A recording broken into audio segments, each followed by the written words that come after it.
Today's challenge build is brought to you by Ewok20, who asked me to create a mech gunner, an artificer who mounts their battlesmith and battles with them. Alright man, I got you, let's do this.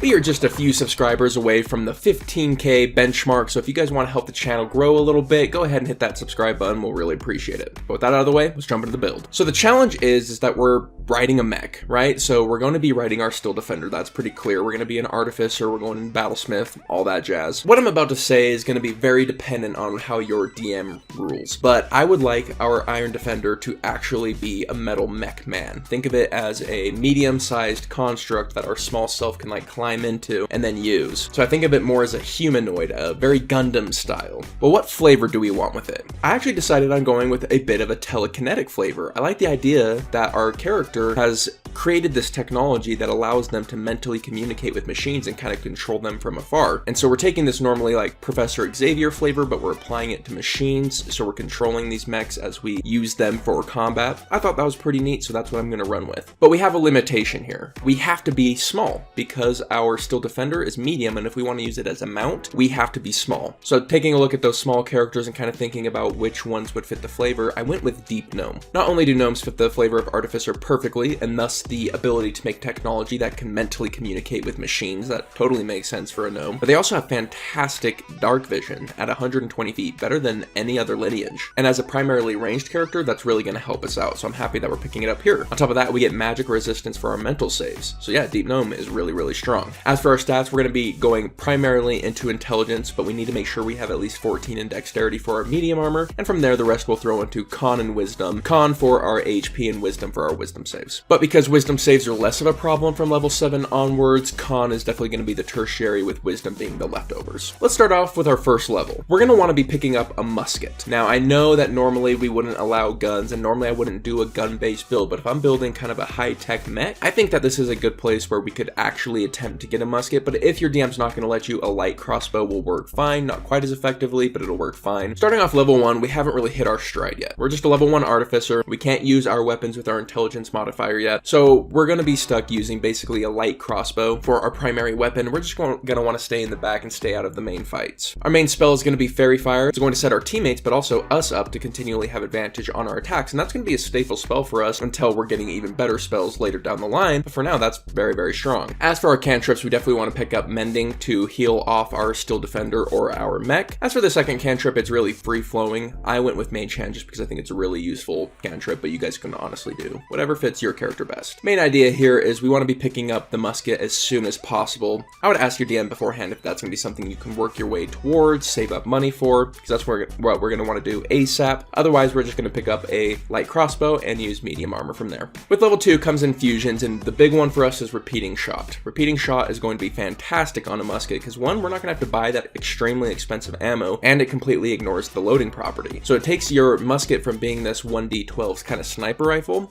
and making it more like a 1d12 bow. Really strong bow. And I have focused more on the ranged options for this build, but it definitely has options to do melee based builds, and I'll talk a little bit about that later. Additionally, I'm going to be picking up the Homunculus. The Homunculus is going to give us a bonus action attack because we're not going to be using our Steel Defender for bonus action attacks because we're not going to be in melee very often. And so I like the idea of the Homunculus kind of being a detachment from our main mech. It's kind of like the carriers from StarCraft, or, you know, like ships coming out of the Death Star in Star Wars, where we have this little mech that revolves around our bigger mech. Kind of cool. Both, of course, being controlled by our brain. Additionally, I'd pick up the Spell Rot Tattoo, specifically for Find Familiar. This allows us to create a familiar on one of our off days. That can be another extension of our mech. We could do like a little robotic bird or something to go scouting for us. Just some cool things you can do. Level 3, we really get underway with Battlesmith. Battlesmith is going to give us the Steel Defender. Now, we're not going to be using the Steel Defender to run up and smack people like you normally would. What we're going to be using it as is a mount, and specifically a controlled mount. Now, as a controlled mount, it can't make an attack, but what it can do is use dash or disengage as a bonus action for us. So that basically allows us to have cunning action as an Artificer, which is pretty amazing for our mobility. This makes it so we can really keep distance from enemies and keep the range that we want to be at with them, which is about 40 feet, and continually pepper them with our musket. It also provides more defense via its reaction and deflect attack. So every now and again, it's going to be able to use its reaction to give disadvantage on attacks against us. So in between our mobility and that reaction, our defense is actually quite high. And what's really cool is we can crank it to 11 by using shield with our reaction and using deflect attack with our still defender's reaction to have disadvantage and +5. So we can really be tanky. We're still doing the same thing we were doing before, where we're casting Fairy Fire and we're just trying to output as much damage as possible between our attacks and our bonus action Homunculus attack. At level 4, we want to bump our intelligence. If it's a half feat, which hopefully it is, I'm going to go telepathic. Now, telepathic is more of a flavor choice for me. This goes along with the flavor that we're using our mental energy to control these robots, but maybe we can also use our mental energy to communicate. And again, this isn't about us being born psychic, it's about us creating technology that's gotten us there. Now, you may be asking, why not Gunner? This is a Gunner build, why don't we take the Gunner feat? Well, there's a couple different reasons for that. Gunner does primarily 4 things for you. 1, it bumps your dexterity, which we're at 14 as it is. We really don't need a dexterity bump, it doesn't do anything for us. 2, it gives you proficiency in firearms, but as an Artificer, we already get that. You ignore the loading property of firearms, but we're already doing that with our repeating shot. And then being within 5 feet of enemies makes us not have disadvantage. Well, we have a mech that allows us to disengage as a bonus action, so I'm not too worried about that either. So it would give us benefits, but they're so small that I'd prefer to bump intelligence, which does so much for us. And specifically, if it's an intelligence half feat, there's a ton of good intelligence half feats. I just went with the most flavorful one. Level 5, we get extra attack, which is going to increase our damage output, but we also get the very powerful 2nd level spell Web. Web is going to be a staple that we're using often, and it's going to really replace Fairy Fire for most combats. So let's take a moment and talk about if we don't have a musket. So we're using a light crossbow, which is going to be doing a D8 of damage instead of the D12 that the musket would be doing.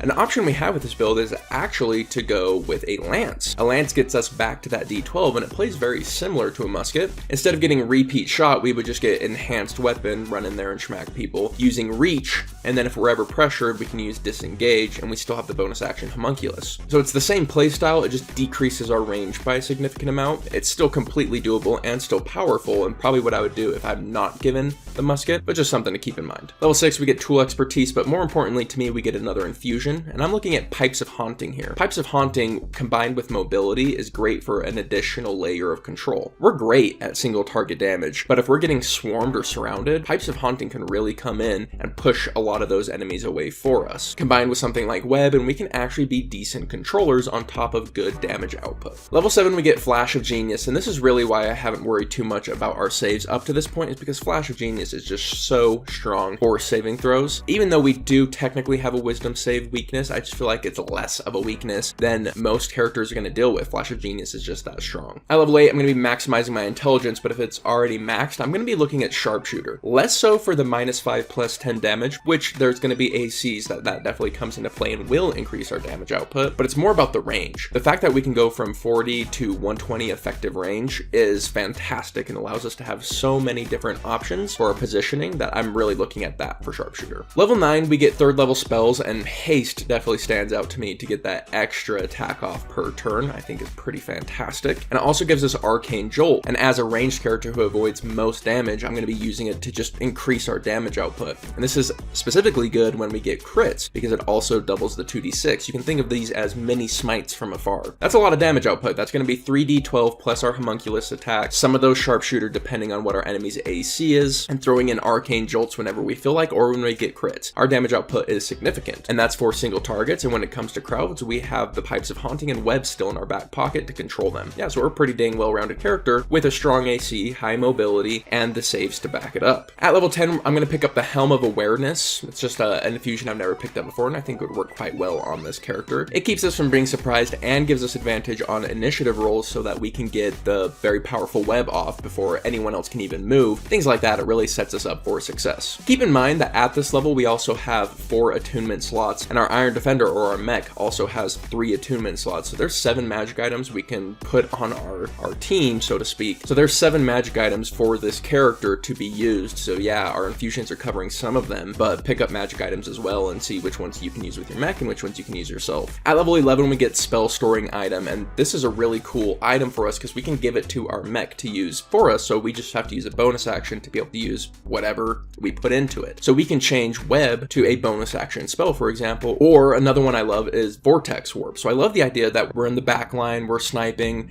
and then we can bonus action like maneuver our teammates around as we're absolutely owning people. So yes, level 11 is just an extremely powerful level for Artificers, and it's no different here. There's also a ton of utility in it, because some days you'll want to put invisibility in it, and you can make your whole team invisible for an infiltration, and you do that by like passing around the item and let everyone concentrate on their own invisibility. Similarly, you can do it with dark vision or enhanced ability, so it's just extremely versatile. But as for most days, I'm looking at either Vortex Warp or Web. But that's just been my take on building a Gundam style character. What would you guys do? Let me know in the comments down below. Additionally, leave me a challenge build while you're down there, and hit the subscribe button to show support to the channel. But with that, my friends, hope you have yourselves an incredible day, and I'll catch you on the next one. Peace.